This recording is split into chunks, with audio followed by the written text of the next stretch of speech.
Bismillahirrahmanirrahim. Assalamualaikum warahmatullahi wabarakatuh. Alhamdulillahirabbil alamin. Wa bihi nasta'in ala umuri dunya waddin.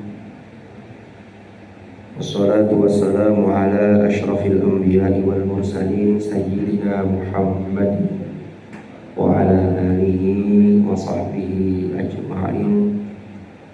Amma ba'd. Hadratal muhtaramin yang saya hormati, para alim, para ulama, para sesepuh, para ibu sepuh, para asatidz, para hadirin dan hadirat jamaah Masjid Al-Barokah Tirtasani rahimakumullah. Alhamdulillahirabbil alamin. Pada pagi hari ini kita masih diberi kesempatan oleh Allah untuk kita bisa melaksanakan kewajiban kita, sekaligus kita melaksanakan agenda kita pada pagi hari ini, yaitu rutinan kita di majelis ilmu sekaligus dikemas dalam acara istihlal atau halal bihalal. Mudah-mudahan apa yang kita laksanakan ini senantiasa mendapatkan ridha Allah Subhanahu wa ta'ala. Amin ya rabbal alamin. Salawat dan salam semoga tetap terlimpah curahkan kepada junjungan kita Nabi besar Muhammad sallallahu alaihi wasallam. Para hadirin dan hadirat rahimakumullah, hanya sedikit mengingatkan, barangkali ada di antara kita yang belum berniat iktikaf, maka monggo kita berniat iktikaf di masjid ini. Nawaitul i'tikafa fi hadzal masjid lillahi ta'ala. Mudah-mudahan majelis ilmu ini ditakdir oleh Allah menjadi majelis ilmu yang nafi'an mubarakan fid din wad dunya wal akhirah. Ala hadhihi niyyah wa ala kulli niyyatin salihah wa ala ma nawainahu wa ala ma nawahu as-salatu as-salih thumma ila hadratin Nabi Mustafa Muhammad sallallahu alaihi wasallam wa ila hadrati ikhwanihi minal anbiya'i wal mursalin was sahabati wat tabi'in wal ulama'i al-'amilin wal musannifin wa a'immil mujtahidin wal qurra wal mufassirin wa ila zilzalatil masyayikhina fi ta'limina wa ta'allumina wa walidina wa nafa'ana bihim wa bi'ulumihim fid dharain amin. Al-Fatihah.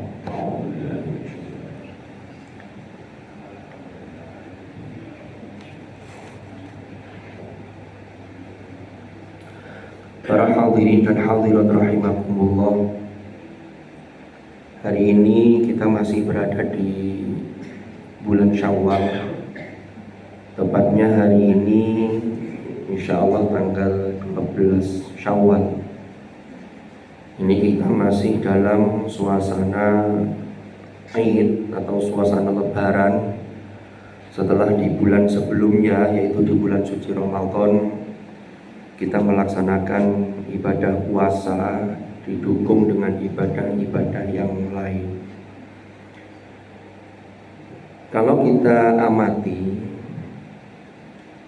ajaran agama Islam itu sesungguhnya adalah ajaran yang universal.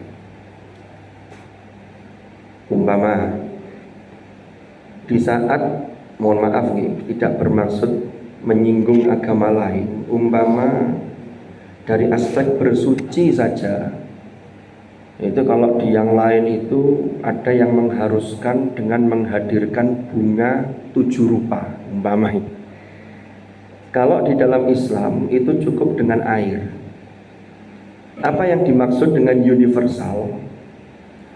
Kalau di Indonesia itu mencari bunga 7 rupa itu mungkin tidak sulit, karena di sini tidak hanya 7 rupa bunganya itu, bahkan 1000 rupa atau berupa-rupa. Ibu-ibu itu yang suka tanaman, suka bunga, anggrek, itu jenisnya sudah banyak sekali, atau yang bunga-bunga yang lain lah. atau ada yang suka dengan bunga kamboja. Cuman bunga kamboja yang di pot ya, bukan yang ditanam yang di kuburan-kuburan. Kalau itu kan pohonnya tumbuhnya itu khusus biasanya. Ini kalau di Indonesia nyari bunga 7 rupa itu insya Allah tidak sulit. Tetapi mohon maaf, umpama ada manusia yang hidup di daerah padang pasir, itu nyari bunga 7 rupa itu sulitnya bukan main. Nyari di mana? Lawang bunga biasa saja, tanaman biasa saja sulit, apalagi sampai 7 rupa. Kalau di dalam Islam bersuci itu air. Air itu universal. Tidak ada satu makhluk hidup, apalagi manusia itu yang tidak butuh air. Mesti ada. Nanti kalau bicara soal toharo, kalau terpaksa nyari air tidak ada, umpama menghilangkan hadas, maka dengan wudhu. Kalau tidak ada wudhu, wudhu dengan air ya. Kalau tidak ada maka dengan debu. Fatayammamu sa'idan thayyibah, kan begitu. Tayammum. Debu itu juga universal. Ya kan begitu. Contoh lain, kalau panjenengan pergi haji, orang haji atau umroh, terutama haji, itu disebut dengan duyufur rahman. Duyufur rahman itu tamu-tamu Allah. Karena kita ini tamu diundang oleh Allah, maka oleh Allah diberi suguhan yang universal yang terbaik. Apa itu? Ma'u zamzama lima syuribala. Air zam-zam. Yang itu tidak ada selain di tanah haram. Ya kecuali kalau ngambilnya dari sana dibawa ke sini kan begitu. Tapi yang sumbernya di sini tidak ada zam-zam. Zam-zam itu apa? Universal? Iya. Orang yang sakit minum zam-zam dengan keyakinan yang luar biasa, keimanannya, dia berdoa bisa sembuh. Orang yang sehat tambah sehat. Umpama, ini umpama loh ya, suguhannya itu bukan zam-zam tapi soft drink. Tidak semua orang senang dengan minuman berkarbonasi, kan tidak semua orang. Atau kopi, ternyata tidak semua orang ngopi. Atau teh, tidak semua orang teh. Nanti belum lagi kalau kopi, kopinya suka yang pahit atau yang sedang atau yang manis, kan ini beda-beda. Tapi kalau zam-zam universal. Nah ini contoh. Termasuk keuniversalan ajaran Islam itu bisa kita lihat, kita petik hikmah ketika Allah mensyariatkan kewajiban-kewajiban lalu disupport dengan kesunahan atau ibadah-ibadah sunnah. Ini kalau kita lihat ini indah sekali. Contohnya seperti yang kita laksanakan hari ini. Halal bihalal itu kan bicara soal bagaimana kita ini istihlal. Ini pakai H. Hanya memang tulisan transliterasinya di Indonesia kan jadi pakai H, sehingga banyak orang baca istihlal. Halal bihalal, padahal aslinya halal bihalal. Tapi memang kemudian sudah diserap jadi bahasa Indonesia. Cuman kalau kita bicara asal kata, hamil itu aslinya hamil pakai H. Cuman kan sudah bahasa Indonesia, tidak ada masalah. Tidak perlu kita kemudian itu hamil kangelan nanti. Jadi halal bihalal, istihlal. Nah kalau istihlal ini belum diserap bahasa Indonesia, itu harus pakai H. Kalau dibaca istihlal beda. Nah, halal bihalal ini adalah terkait dengan bagaimana kita ini memperbaiki interaksi atau komunikasi atau bagaimana hubungan kita dengan sesama manusia, dengan saudara kita, dengan tetangga kita, dengan orang-orang yang ada di sekeliling kita dan siapapun itu. Karena ajaran Islam itu tidak ada yang menyatakan atau mengajarkan bahwa orang hidup itu tidak perlu yang lain dan harus hidup sendiri, tidak perlu yang lain. Sampai muncul ungkapan gak dulur, gak paten, gak koncoan, gak paten. Ini jangan sampai. Itulah sesungguhnya esensi halal bihalal itu, untuk menghilangkan persepsi seperti itu, menghilangkan anggapan tidak membutuhkan orang lain. Enggak. Islam itu sangat mengajarkan bahwa manusia itu butuh orang lain. Nanti kita lihat ayat-ayatnya, banyak sekali. Wa khuliqal insanu dha'ifa. Itu nanti bisa kita gali secara mendalam.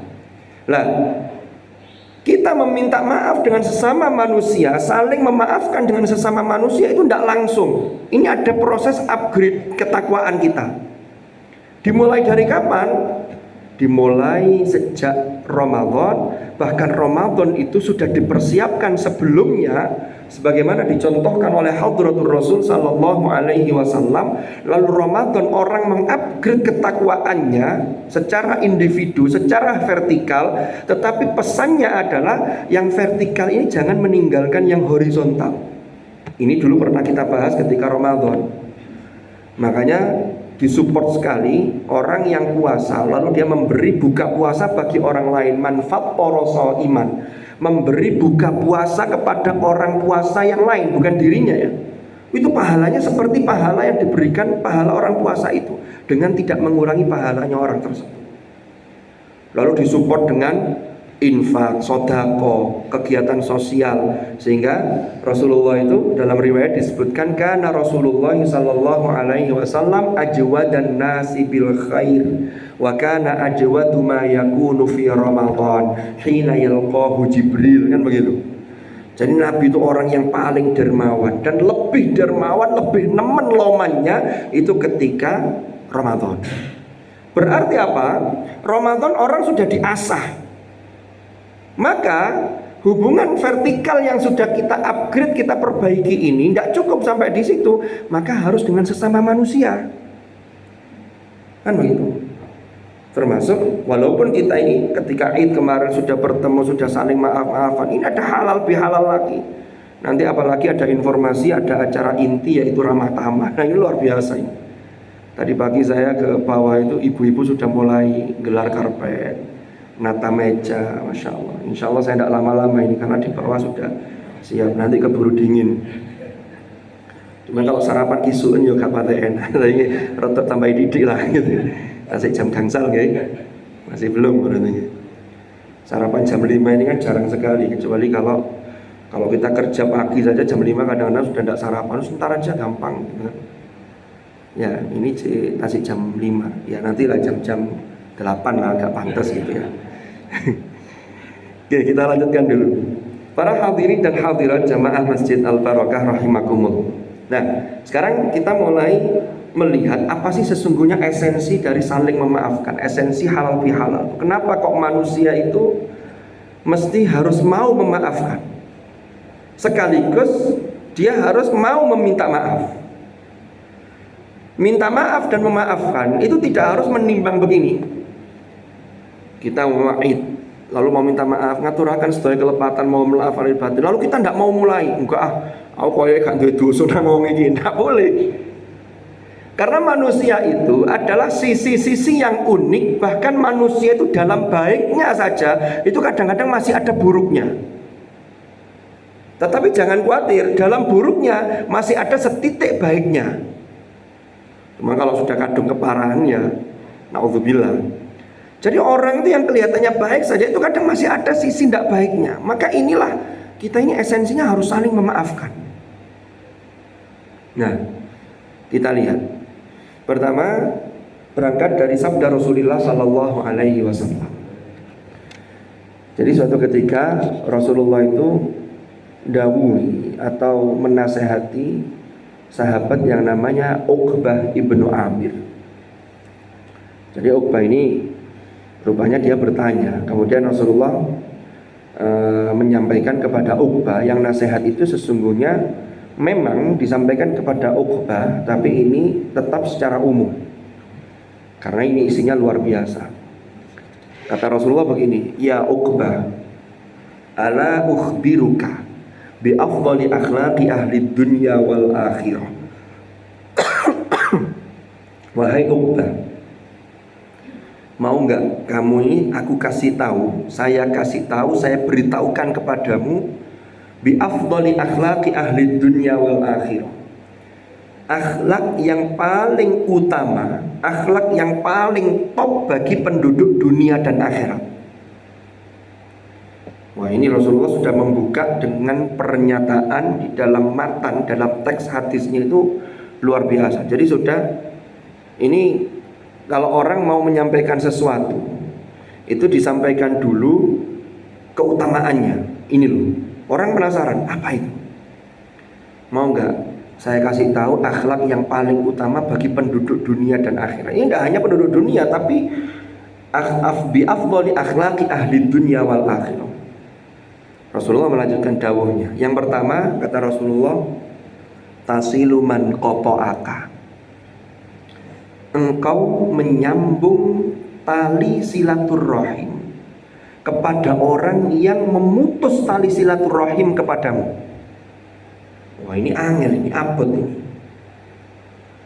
Kita itu kadang-kadang kalau ada orang lain yang cuek dengan kita, tidak mau nyapa, kita ini kadang kemudian mikir, ada apa ya, saya ini salah apa? Ya sudahlah, sudah ngurus bapak wis jajai. Maro riyoyo ria apa ketika lebaran juga begitu. Sudah biar dia yang mulai maka dia yang mengakhiri. Oh gitu. Dia tidak mau mulai duluan untuk menyambung tali silaturahim. Padahal ternyata kalau ada orang yang diputus tali silaturahimnya, itu afdhali akhlaqi ahli dunya wal akhirah, itu dia mau menyambung. Kok yang disambung tidak mau, itu sudah urusan lain. Ya. Jadi ada orang terus tidak pernah lagi komunikasi dengan kita. Kita tidak tahu ada masalah apa, tapi dia yang kemudian menjauh. Tapi kita tetap berusaha untuk menyambung tali silaturahim. Itu ternyata bagian dari akhlak yang paling utama bagi penduduk dunia dan akhirat. Yang banyak itu, ya itu tadi. Kalau sudah begitu biarin aja. Kak dulur yoga, naudzubillah. Kak dulur, kak konco yoga. Pada ini naudzubillah. Tetap harus ada usaha tasiluman qata'aka. Lalu yang kedua, Rasulullah menyatakan wa tu'ti man haramaka. Nah ini juga berat. Engkau memberi kepada orang yang tidak mau memberi kepadamu, atau orang yang menghalangi pemberian kepadamu. Ada orang tidak pernah berbagi. Ini contoh loh, mohon maaf sekali lagi, ini hanya contoh. Kalau ada kesamaan peristiwa, itu hanya fiktif belaka dan ini faktor kebetulan. Karena saya juga tidak tahu gitu loh. Kadang di masyarakat itu orang itu macam-macam. Ada orang itu yang suka sekali berbagi, ono acara politik ater-ater. Tapi ada 1-2 orang yang tidak pernah ater-ater. Ini jangan sampai kalau kita pas punya hajat, kita punya kebutuhan, minta kirim doa, ya, lalu ater-aternya dilewati. Iku gak usah, kok tahu ater-ater dilewati. Lah ini ternyata akhlak yang baik, wa tu'ti man haramaka. Jadi kalau ada orang yang menghalangi pemberian kepada kita atau tidak mau berbagi kepada kita, kita tetap berbagi. Dan itu oleh Rasulullah SAW sudah dicontohkan akhlak yang luar biasa. Ini yang kedua. Yang ketiga, wa ta'fu amman zalamaka. Engkau memberi maaf terhadap orang yang berbuat zalim kepadamu, orang yang menzalimi panjenengan, tapi jenengan tetap memberikan maaf. Apalagi bahasanya menggunakan wa ta'fu. Ini luar biasa. Nah, sekarang saya ingin masuk kepada aspek yang ketiga ini, wa ta'fu amman zalamaka. Terkait dengan halal bihalal, dan manusia itu harus saling memaafkan. Pertama, sebelum saya masuk ke kajian tentang memaafkan, saya ingin berangkat dari konsep manusia dulu. Ini kan semua ini manusia yang hadir secara zahir. Kalau yang hadir yang secara tidak tampak, wallahu a'lam. Tapi yang zahir ini kan manusia semua.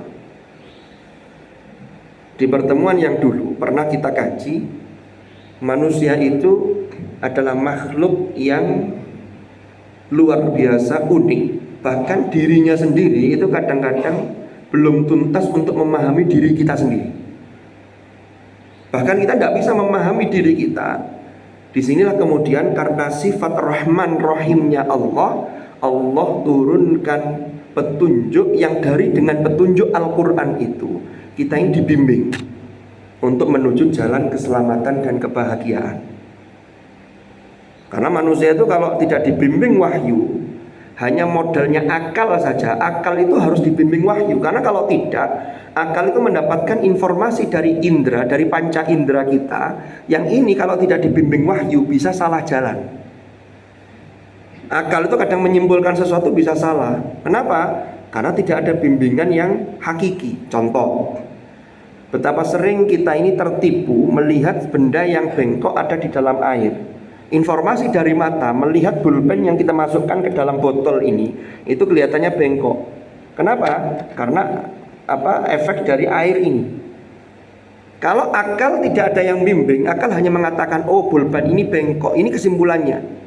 Padahal tidak seperti itu. Maka akal itu dibimbing oleh wahyu. Sehingga yang lebih tinggi dari itu ada namanya iman. Iman itu tempatnya di qalb, kan begitu. Nah, sekarang kita masuk ke aspek manusia. Manusia, sebagaimana di dalam surah An-Nahl, surah Al-Hijr, mohon maaf, Allah menyatakan dalam firman-Nya, fa idza sawaituhu wa nafakhtu fihi min ruhi faqa'u lahu sajidin. Berarti ada dua aspek, ada aspek sawaituhu, aspek jasmani, wa nafakhtu fihi min ruhi, ada aspek ruhani. Dua aspek ini akan saling tarik-menarik kepentingan. Ya, aspek jasmani kepentingannya terkait dengan basyariah. Makanya bashar, manusia itu juga disebut dengan bashar. Qul innama ana basyarum mithlukum yuha ilayya annama ilahukum ilahu wahid.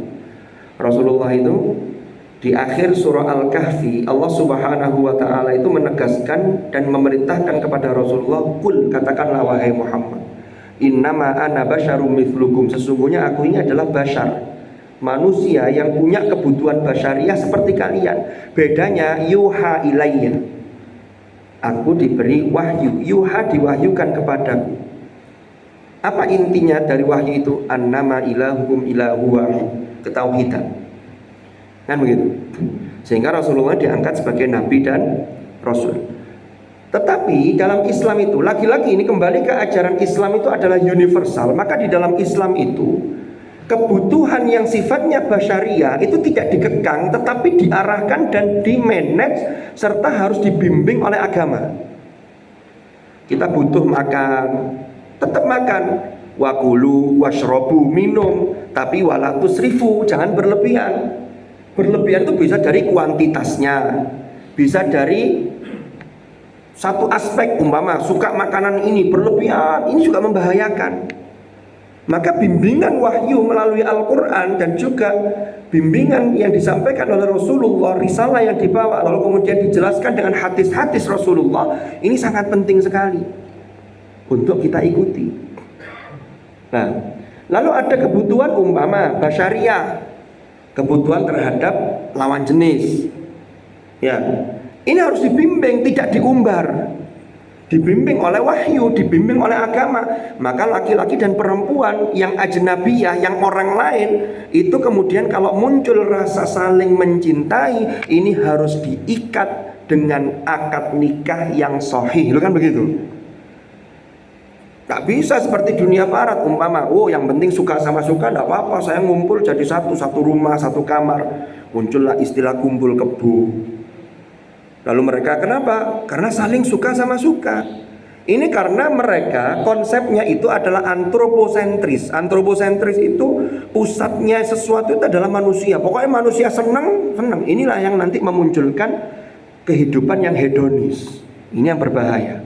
Kalau dalam Islam itu teosentris. Teosentris itu apa? Muaranya segala sesuatu adalah Allah.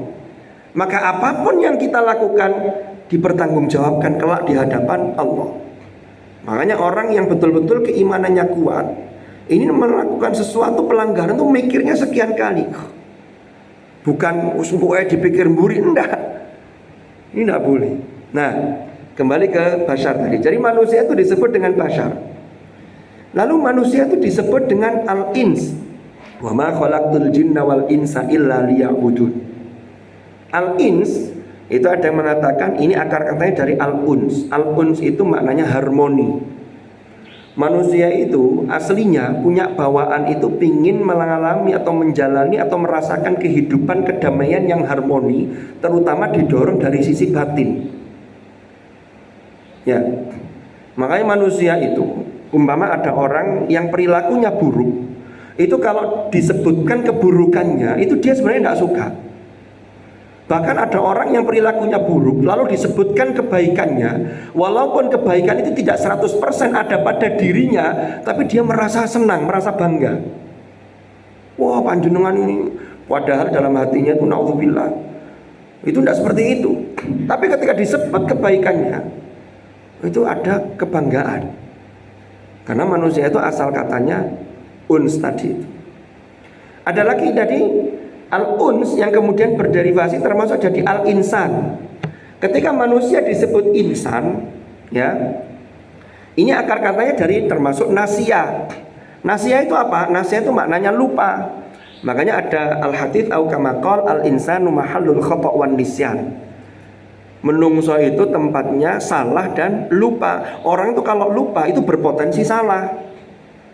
Jenengan lagi perjalanan, lupa jalannya, sudah nge-map tapi masih lupa, ini potensi salahnya besar. Apalagi karena tidak tahu, maka potensi salahnya juga besar. Makanya Allah itu ciptakan kepada kita, anugerahkan kepada kita, wa ja'ala lakumus sam'a wal absara wal af'idah la'allakum tashkurun. Ketika lahir kita nggak tahu sesuatu, la ta'lamuna syai'a. Tapi kemudian Allah anugerahkan, wa ja'ala lakumus sam'a, ada pendengaran, ada penglihatan. Kan begitu. Maka kalau orang semakin tahu, maka potensi salahnya semakin mengecil. Apalagi dia mau mempraktekkan. Itulah pentingnya bimbingan agama.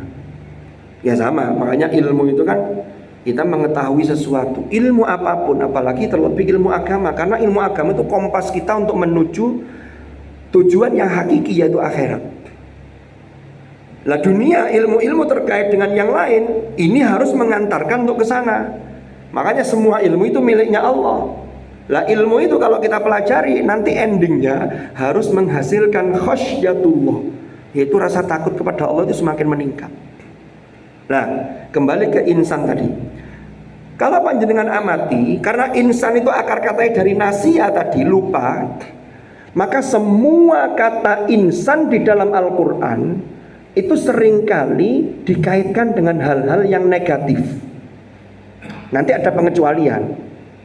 Contoh, innal insana khuliqa halu'a idza massahu syarru jazua wa idza massahul khairu manua. Manusia itu seringkali berkeluh kesah, sambat. Kalau dia mendapatkan sesuatu yang tidak enak, dia ini curhat kemana-mana, sambat. Terus pokoknya merasa sebagai makhluk yang paling sengsara di muka bumi ini. Tapi sebaliknya, wa idza massahul khairu manua, kalau mendapatkan kebaikan, mendapatkan anugerah, dia ini seringkali kikir, medit. Oh, nah iso aku tok ae, sing liyane gak oleh. Itu sifat dasar manusia. Ada lagi, manusia itu punya sifat ya ayyuhal insan innaka ya ayyuhal insanu ma gharraka bi rabbikal karim. Yang dipanggil itu insan. Wahai manusia, apa yang menjadikanmu ma gharraka bi rabbikal karim, yang melalaikan kamu sehingga menjadikan kamu ini berbuat membangkang kepada Tuhan karena sesuatu yang melalaikan kamu kepada Tuhan. Ya kan, gurur. Ini ada tipuan-tipuan. Ma gharraka bi rabbikal karim, padahal Allah itu sudah bersifat sudah karim. Karim itu kemuliaannya itu disupport dengan sangat pemurah dalam memberikan anugerah. Kok ternyata manusia masih banyak membangkang. Ya. Innal insana li rabbihi lakanud. Sesungguhnya manusia itu terhadap Tuhannya itu betul-betul lakanut. Itu bangkang, dikandani gak kena keras kepala, itu lakanut. Tapi ingat, aspek insan inilah yang nanti membedakan dengan makhluk-makhluk yang lain. Kenapa? Karena Allah anugerahkan hati, Allah anugerahkan akal. Maka manusia itu yang sifat dasarnya tadi insan kayak begitu tadi itu nanti ada pengecualian. Kalau panjenengan lihat dalam Al-Ma'arij, serta setelah innal insana khuliqa halu'a dan seterusnya, illal musallin, kecuali orang-orang yang sholat. Terus, tidak hanya sholat, banyak kebaikan yang dilakukan. Itulah nanti yang bisa mengangkat derajat insan seseorang. Maka kalau kita lihat dalam surah At-Tin, laqad khalaqnal insana fi ahsani taqwim. Itu kalau insan yang sudah lulus, dia sudah mengupgrade keinsanannya itu dengan ketakwaan dan keimanan yang luar biasa, maka disitulah laqad khalaqnal insana fi ahsani taqwim. Tapi kalau tidak, tsumma radadnahu asfala safilin, akan jatuh sejatuh-jatuhnya. Maka dilanjutkan illal ladzina amanu. Kalau ingin ahsani takwim, amanu wa amilus sholihat, maka dialah falahum ajrun ghairu mamnun. Kan begitu. Ini insan. Terus lagi ada manusia itu disebut dengan Bani Adam. Ya Bani Adam khudhu zinatakum inda kulli masjid. Ya Bani Adam. Ada lagi manusia itu. Ini saya tidak terlalu dalam di Bani Adam karena dinasnya ini yang akan kita perdalam. Ada manusia itu yang oleh Allah dipanggil dengan ya ayyuhan nas. Termasuk ada surah namanya An-Nas, qul a'udzu birabbin nas, yaitu Tuhan yang mengatur, yang memanage manusia.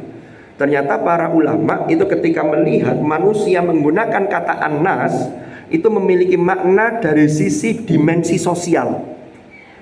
Dimensi sosial. Makanya ayat-ayat yang bicara tentang ya ayyuhan nas itu kaitannya dengan sosial. Kita lihat umpama surah Al-Hujurat.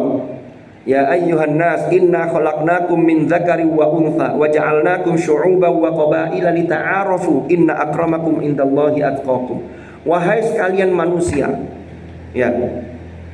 Ya ayyuhan nas, wahai manusia.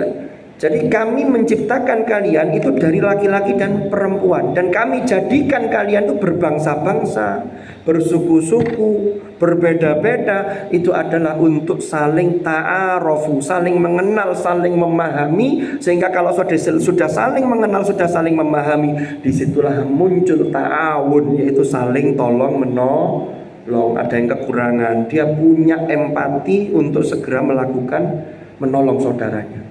Dan itu kalau panjenengan lihat, itu kaitannya dengan ayat sebelumnya. Ayat sebelumnya itu bicara mengenai ya ayyuhalladzina amanu la yaskhar qaumun min qaumin. Lalu la ya ayyuhalladzina amanu ya ijtanibu katsiran minadh-dhon. Apa itu? Wahai orang beriman, diingatkan jangan saling olok-olokan, jangan saling memanggil dengan panggilan yang tidak baik. Ada panggilan yang tidak disenangi orang lain, jangan kita lakukan. Atau jangan kita ini gampang-gampang menduga, gampang-gampang suudzon. Kan begitu. Ternyata ini adalah nilai-nilai sosial yang luar biasa. Kalau itu kita terapkan dalam kehidupan sosial kita tidak gampang ngarani uang, nggak gampang suudzon, kita baik ke orang lain, maka disitulah nanti yang akan memunculkan saling memahami, saling tolong menolong. Ini nilai-nilai sosial yang ada dalam Islam. Nah, manusia ketika dalam aspek sosial, maka tidak ada satu manusia pun itu yang bisa hidup sendiri. Maka disinilah urgensi maaf itu ada di sini.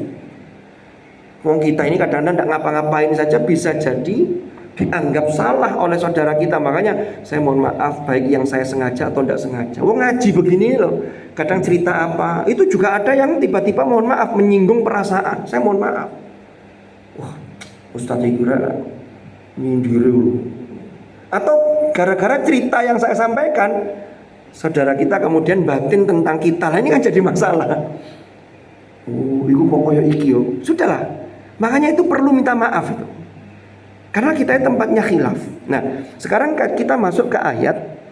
Kenapa sih kok kita ini harus memaafkan termasuk kepada orang yang menzalimi? Nah, ini berat ini. Di dalam surah Asy-Syura, jadi di Al-Qur'an itu ada surat Asy-Syu'ara juz 19, tapi ada Asy-Syura. Ini beda. Jangan sampai disamakan karena Syu'ara itu maknanya para penyair, kalau Asy-Syura itu maknanya musyawarah, ya. Itu ada ayat di dalam surah Asy-Syura ayat 39 sampai ayat ke-43. Agak cepat karena sudah menjelang jam 8. Tadi kan sarapan kita rencanakan jam 8 sudah harus selesai. Beres-beresnya maksudnya. Nggih. Walladzina idza asabahumul baghyu hum yantasirun. Itu ayat 39. Yang mana maknanya? Dan bagi orang-orang yang apabila mereka diperlakukan dengan zalim, mereka membela diri. Jadi kalau ada orang yang dizalimi oleh orang lain, itu kalau orang sesama mukmin itu akan saling membela, saling membantu, termasuk orang tersebut membela diri. Rasulullah itu kan pernah dawuh unsur akhaka zaliman au mazluman. Tolonglah saudaramu, baik saudaramu itu berlaku zalim atau dalam kondisi dizalimi. Sahabat bertanya, loh orang zalim kok dibantu? Apakah dibantu kezalimannya? Tidak, dibantu untuk menghentikan kezalimannya, minimal diingatkan.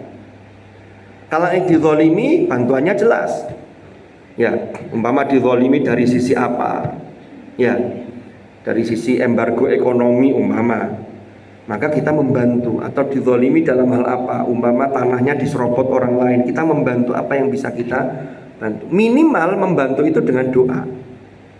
Nah, hati-hati, orang yang dizalimi itu termasuk orang yang berdoa dan doanya itu bisa mustajab, dikabulkan oleh Allah. Makanya kita jangan sampai secara sengaja, apalagi berlaku secara sengaja menzalimi orang lain. Karena orang yang menzalimi orang lain itu sesungguhnya dia menzalimi diri sendiri. Waman asa afa alaiha, karena dia berbuat sesuatu yang buruk itu pasti akan dampaknya kembali kepada dirinya. Lalu kita lanjutkan di ayat lanjutannya, wa jazaa'u sayyi'atin sayyi'atum mithluha. Jadi membela diri itu boleh begini, balasan keburukan itu adalah keburukan yang setimpal. Jadi tidak boleh melebihkan. Umpama ada orang menyakiti kita, sajane orang itu punya hak untuk membalas dengan yang setimpal. Tapi kalau jenengan membalasnya lebih, kita yang jadi zalim. Ayat ini oleh Imam Ibnu Katsir, kalau panjenengan baca dalam tafsir Al-Qur'anil Azim, itu beliau menyamakan kaqaulihi ta'ala wa in aqabtum fa'aqibu bimithli ma uqibtum bih. Ya. Ayat ini bicara mengenai Rasulullah sallallahu alaihi wasallam. Ini yang saya khawatirkan, ini alarmnya ini. Setelah ini kan bunyi ya, tit begitu ya. Makanya saya dikejar oleh alarm, karena hidup kita ini sesungguhnya dikejar oleh sesuatu, termasuk alarm yang akan berbunyi. Sudah syuruk ya. Nah, sampai mana tadi? Nggak konsen jadinya. Lah, Rasulullah Shallallahu Alaihi Wasallam itu ketika perang Uhud, kan perang Uhud itu terjadi kekalahan bagi umat Islam. Ya, ini faktornya panjang, nanti kita ceritakan di lain waktu. Singkat cerita, disitulah terbunuhnya Sayyidina Hamzah, ya, yang beliau itu paman Rasulullah, yang beliau itu dijuluki sebagai singa Allah. Artinya karena keberaniannya untuk membela Islam. Sayyidina Hamzah itu terbunuh dalam kondisi yang sangat mengenaskan karena dibunuh oleh Wahsy, budak suruhannya Hindun, karena balas dendam dari perang Badar yang kafir Quraisy kalah, sehingga akhirnya di perang Uhud itu balas dendamnya dilampiaskan. Ini dadanya dibedah sampai jantungnya itu diambil dan dimakan serta diberikan kepada Hindun bahwa inilah Hamzah sudah terbunuh. Lah Rasulullah SAW ketika melihat pamannya dalam kondisi seperti itu, muncul sisi manusiawi beliau. Beliau melihat seperti itu, akhirnya kerentek dalam hati beliau begini, saya akan membalas dengan balasan yang lebih dari ini. Itu saking apa istilahnya, sisi manusiawi. Akhirnya turun ayat tadi itu, wa in aqabtum fa'aqibu bimithli ma uqibtum bi. Kalau kalian ingin mengiqab, ingin membalas balasan dengan seperti itu, maka jangan lebih, tapi seperti itu saja. Tapi lanjutannya yang menarik, wala in sabartum lahu wa khairul lisabirin. Tapi kalau kalian sabar, maka itu menjadi lebih baik bagi orang-orang yang sabar. Lu ini berarti. Lah, sama dengan ayat ini, wa jazaa'u sayyi'atin sayyi'atum mithluha. Lanjutannya apa? Faman 'afa wa aslah. Maka barang siapa yang memaafkan satu sisi, wa aslah dan mau berbuat baik, fa ajruhu 'ala Allah. Maka pahalanya ini langsung ditanggung oleh Allah. Loh, ini kan apa ting? Panjenengan kalau mirsani di dalam bahasa Arab itu ada afa, ada ghafaro, kan begitu. Contoh dalam surah Al-Baqarah akhir yang sering kita baca dalam tahlil itu.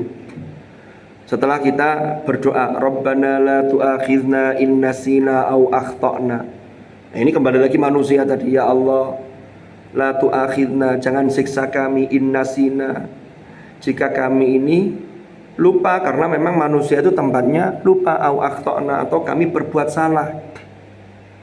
Tinggal nanti kategorinya ada salah yang tidak disengaja, ada salah yang disengaja. Yang paling parah itu sudah disengaja, dia bangga juga dengan kesalahannya. Ini bahaya ini. Rabbana la tu'akhidna in nasina au akhtana. Nah, ini yang kita tunggu-tunggu ini. Karena kalau ini diperpanjang diterus-teruskan, nanti kata yang mau ngundang kata takmirnya ada usulan dari jamaah, jangan Ustadz yang itu lagi. Kenapa? Karena sudah bel kok masih terus. Itu pelanggaran hukum teritorial apa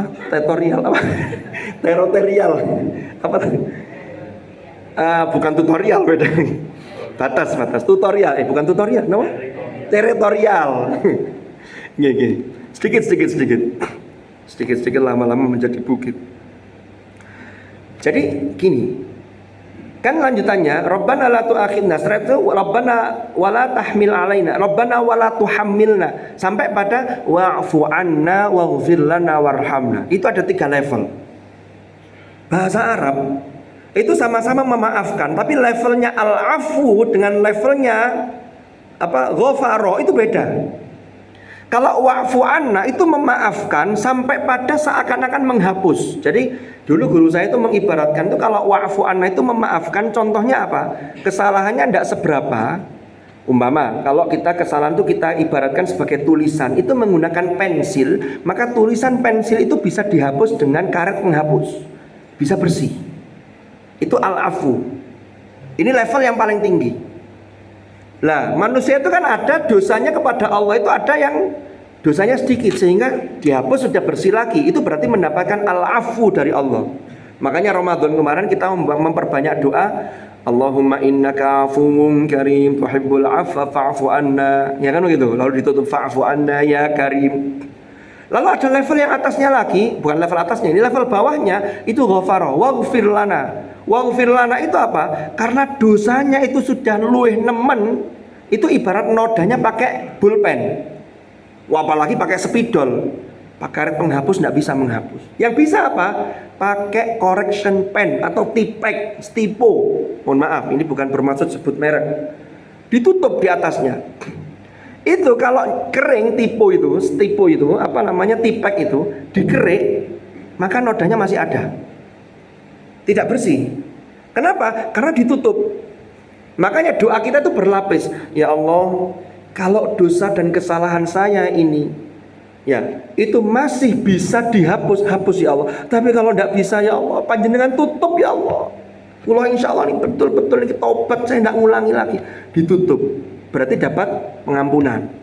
Lek gak iso warhamna, ya Allah, nek ditutup pun sakit ya Allah, kasihanilah kami ya Allah, limpahkan rahmat kepada kami, warhamna anta maulana fansurna alal qaumil kafirin. Nah, orang lain kalau melakukan kezaliman kepada kita, kita boleh membalas, tapi yang paling baik itu faman afa. Bisa enggak kita ini memaafkan itu seperti menghapus. Menghapus itu berarti apa? Sekaligus melupakan. Tapi kalau ada orang mau ngomong begini, saya sudah memaafkan tapi saya tidak pernah bisa melupakan, itu berarti belum al-afu. Kan sering kapan begitu itu. Wis tak sepuro tak sepiro, tapi gak bakal lali aku seumur hidup. Loh kan begitu. Ngoten niku wonten. Wong itu kok. Nah, itu berarti belum faman afa. Padahal level yang paling tinggi itu faman afa, ditambah lagi wa aslaha. Ada orang yang mau memaafkan tapi dia mau berbuat baik itu masih mikir. Enggak aku cik mangkel loh begitu. Tapi sudah dimaafkan, itu berarti belum wa aslaha. Padahal kalau sudah mampu melakukan itu, fa ajruhu 'ala Allah. Nah, nanti kalau jangan pirsani lagi di ayat 43 ada walaman sabara wa ghafara. Nek gak iso afa wa aslaha, minimal sabara wa ghafara. Sabara itu apa? Mangkel tapi tetap iso sabar. Sabar berarti apa? Kemangkelannya itu tidak terlampiaskan dalam hal-hal yang berbahaya. Apalagi sampai melakukan kezaliman kepada orang lain, termasuk kepada orang yang menzalimi dia. Wa ghafara. Lah ghafara tadi menutup. Berarti hanya kita tutup. Itu saja termasuk inna dzalika lamin azmil umur, itu di ayat 43. Itu termasuk hal yang diutamakan. Tapi kalau yang bisa dilakukan, inti dari halal bihalal itu adalah bagaimana faman afa wa aslaha fa ajruhu 'ala Allah. Inilah sesungguhnya yang harus kita usahakan, karena kita bukanlah malaikat yang tidak pernah salah, tapi kita adalah manusia yang tadi akar katanya sudah kita bahas.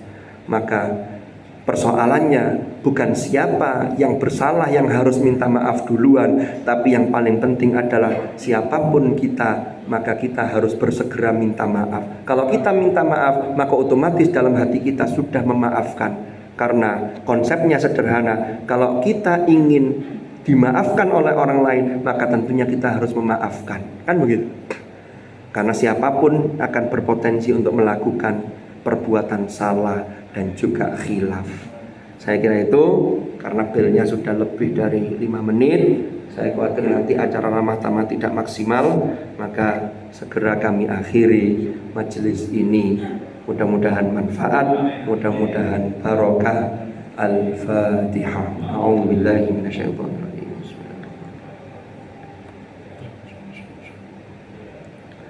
Bismillahirrahmanirrahim. Alhamdulillahirabbil alamin. Allahumma shalli wa sallim ala sayyidina Muhammad.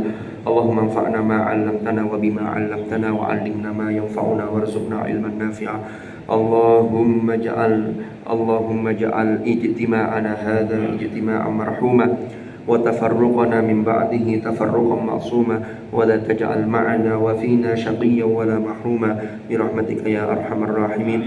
Rabbana atina fid dunya hasanah wa fil akhirati hasanah wa qina adzaban nar wa adkhilna jannata ma'al abrar ya aziz ya ghaffar ya rabbal alamin.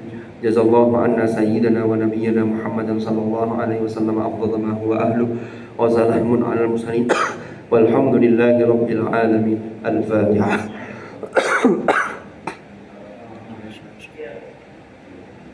Subhanakallahumma bihamdika asyhadu an la ilaha illa anta astaghfiruka wa atubu ilaik.